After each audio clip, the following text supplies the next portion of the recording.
बच्चों, हम मिश्रण के घटकों के पृथक्करण की विधियां पढ़ रहे थे, जिसमें से हम 4 विधियां पढ़ चुके हैं। कौन कौन सी? बाष्पीकरण द्वारा, अपकेंद्रीकरण द्वारा, ऊर्ध्वपातन द्वारा और पृथक्कारी कीप द्वारा। आज हम पढ़ेंगे आसवन द्वारा मिश्रण के घटकों का पृथक्करण। तो किस प्रकार से होता है आसवन विधि द्वारा? दो घुलनशील द्रवों के मिश्रण को पृथक करने के लिए आसवन विधि का प्रयोग करते हैं। तो ये जो आसवन विधि है, इसका प्रयोग हम दो घुलनशील द्रवों यानी वे द्रव जो आपस में घुलनशील हैं और मिश्रण बनाएं, तो ऐसे मिश्रण के घटकों को यानी उन द्रवों को जो आपस में घुलनशील हैं उनको पृथक करने के लिए हम आसवन विधि का प्रयोग करते हैं। इस विधि में दोनों द्रवों का क्वथनांक अलग अलग होता है, इसलिए इन्हें इस विधि द्वारा आसानी से पृथक किया जा सकता है। एसीटोन और जल के मिश्रण को आसवन विधि द्वारा पृथक करते हैं। आसवन विधि में पृथक किए जाने वाले द्रवों के क्वथनांकों में बहुत अंतर होता है।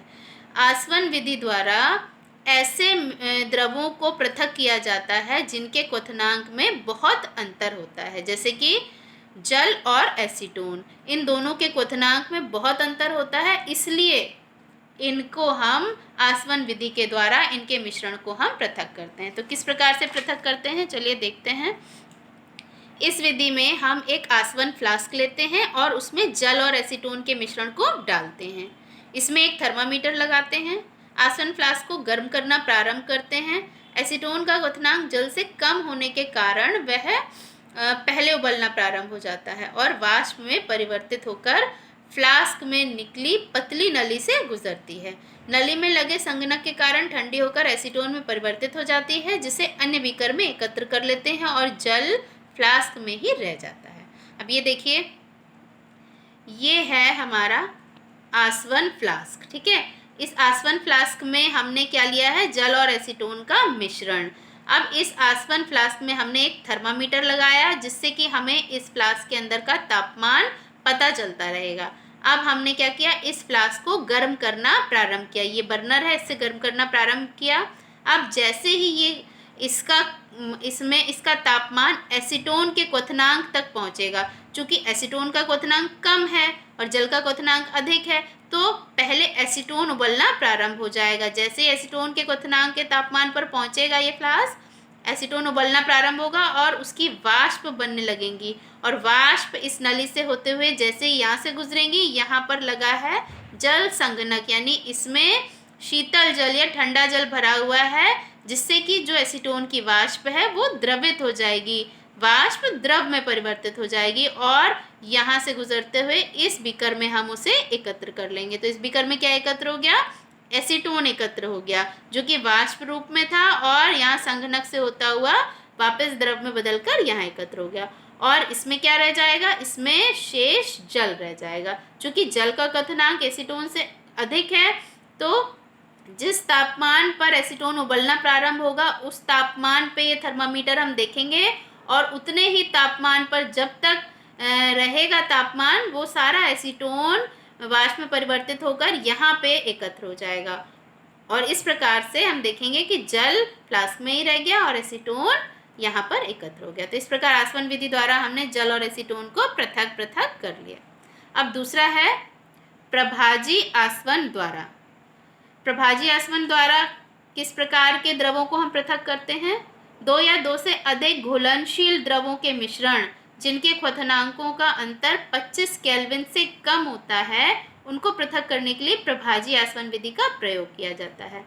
प्रभाजी आसवन भी दो या दो से अधिक घुलनशील द्रवों के मिश्रण को पृथक करने के लिए प्रयोग किया जाता है, लेकिन उनके क्वथनांकों का अंतर 25 केल्विन से कम होता है। यानी जो भी द्रव जिनका मिश्रण बना है उनके क्वथनांकों में अधिक अंतर नहीं होता, इसलिए प्रभाजी आसवन विधि का प्रयोग किया जाता है। जबकि आसवन विधि में जिन द्रवों को पृथक किया जाता है उनके क्वथनांकों में बहुत अंतर होता है, और प्रभाजी आसवन में जिन द्रवों को पृथक किया जाता है, भले ही वो 2 से अधिक क्यों ना हो, लेकिन उनके क्वथनांकों का अंतर 25 केल्विन से बहुत कम होता है। ठीक है, अब जैसे कि वायु से विभिन्न गैसों के पृथक्करण में, यानी वायु हम जानते हैं ढेर सारी गैसों का मिश्रण है, तो वायु से गैसों को अलग अलग करने के लिए प्रभाजी आसवन का प्रयोग करते हैं, या पेट्रोलियम उत्पादों से विभिन्न घटकों के पृथक्करण के लिए प्रभाजी आसवन का प्रयोग किया जाता है। चलिए अब देखते हैं किस प्रकार से करते हैं। यदि हम वायु से ऑक्सीजन गैस को प्राप्त करना चाहते हैं तो हमें वायु में उपस्थित दूसरी गैसों को भी पृथक करना होगा, ठीक है, क्योंकि यदि हमें ऑक्सीजन प्राप्त करनी है तो हमें और भी सारी गैसों को अलग करना होगा, तभी तो हमें सिर्फ ऑक्सीजन प्राप्त होगी। तो उसके लिए हम क्या करेंगे, वायु पर पहले दबाव बढ़ाया जाता है और फिर ताप को घटाकर उसे ठंडा और संपीड़ित किया जाता है। हमने पहले पढ़ाया था किसी भी गैस पर यदि दाब बढ़ाएं और उसका ताप घटाएं तो वो संपीड़ित होगी और ठंडी हो जाएगी, और ठंडी होकर क्या होगी, द्रव में परिवर्तित हो जाएगी। अब जो ये द्रवित वायु है या द्रव में जो द्रव रूप की जो वायु है उसको हम प्रभाजी आसवन स्तंभ में भेजते हैं और प्रवाहित करते हैं और उसे धीरे धीरे गर्म करना प्रारंभ करते हैं। तो जैसे ही वो द्रवित वायु गर्म होगी तो गर्म होते ही फिर वो वाष्प में परिवर्तित होगी और सभी गैसें अपने अपने क्वथनांक के अनुसार, क्योंकि सबका क्वथनांक अलग अलग है, तो सब अपने अपने क्वथनांक के अनुसार वाष्पित होना प्रारंभ होगी और अलग अलग एकत्र हम उन्हें कर लेंगे, ठीक है। तो इस प्रकार से देखिए यहाँ पर वायु का हमने दाब बढ़ाया और ताप कम किया तो उससे क्या हुआ, वायु संपीड़ित हुई और ठंडी हुई। ठंडी होते ही वायु किस में परिवर्तित हो गई, द्रवीय वायु में, यानी द्रव में परिवर्तित हो गई। अब उस द्रवीय वायु को हमने कहाँ पर भेजा, प्रभाजी आसवन स्तंभ में भेजा और धीरे धीरे गर्म करना प्रारंभ किया। और जैसे ही वायु गर्म हुई तो अलग अलग क्वथनांकों के अनुसार वे गैसें अलग अलग हमने उनको एकत्र कर लिया है ना, और इस प्रकार से गैसें पृथक हो गई, सभी गैसें पृथक हो गई। तो इस प्रकार से प्रभाजी आसवन के द्वारा हमने वायु से सभी गैसों को पृथक कर लिया।